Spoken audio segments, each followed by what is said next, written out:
Hey everyone, have you ever felt that knot in your stomach when the market suddenly drops? Or maybe that rush of excitement when a stock you own just keeps climbing? We've all been there. It's easy to get caught up in the headlines and the noise, making decisions based on fear or greed. But today, we were going to talk about how to break free from these psychological traps and start investing with a clear, rational mindset. We'll use the tech giant Broadcom, stock ticker AVGO, as our real-world example to see how this works in practice. Let's dive right in. One of the biggest traps for investors is getting caught up in market narratives. When a stock like Broadcom is soaring, the story is all about AI, industry leadership, and unstoppable growth.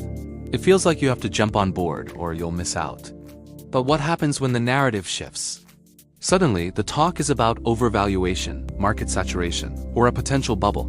This is where emotions take over and many people panic sell. The key is to ignore the noise and focus on the fundamentals. What is the company actually doing? What are its revenues, its profit margins, its competitive advantages? A narrative's just a story. The numbers tell you the reality. This brings us to another classic trap, the priced for perfection scenario. When a stock's price has run up significantly, the market expects flawless execution. Any tiny piece of news that isn't overwhelmingly positive can trigger a sharp sell-off. We saw this with Broadcom. After an incredible run, the stock became vulnerable. The slightest hint of a slowdown or a less-than-perfect earnings report could cause a major dip. This is where professional investors don't panic. Instead, they have a plan. They've already identified the price levels where the stock would go from being expensive to fairly valued or even a bargain. They don't guess. They have predetermined entry and exit points based on solid valuation work. So, how can you apply this? First, before you even think about buying a stock, you need to do your homework on the business itself. For Broadcom, this means understanding its semiconductor solutions and its infrastructure software segments. How are they performing? Who are their customers? What are the long-term growth drivers? This fundamental analysis is your anchor. It keeps you grounded when the market gets choppy.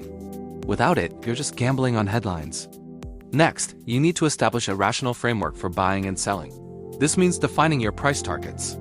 For example, you might decide that based on its earnings and growth prospects, you believe Broadcom is a great buy below a certain price, say $1,500. If it drops to that level during a market panic, you don't see it as a disaster. You see it as the opportunity you were waiting for. You're not reacting emotionally. You're executing a pre-made plan. Similarly, you should have an idea of when the stock becomes overvalued and it might be time to trim your position. This isn't about timing the market perfectly. It's about managing risk and reward based on objective analysis, not feelings. Think of it like this. Are you a business owner or a gambler? A business owner understands the value of their asset and makes decisions based on its long-term potential. A gambler just bets on price movements. By focusing on Broadcom's business fundamentals and establishing clear price levels, you shift from a gambler's mindset to an owner's mindset.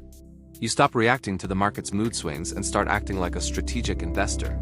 You let the fundamentals guide your decisions, not the fear of missing out or the panic of a downturn. This is the single most important shift you can make to improve your long-term investment returns.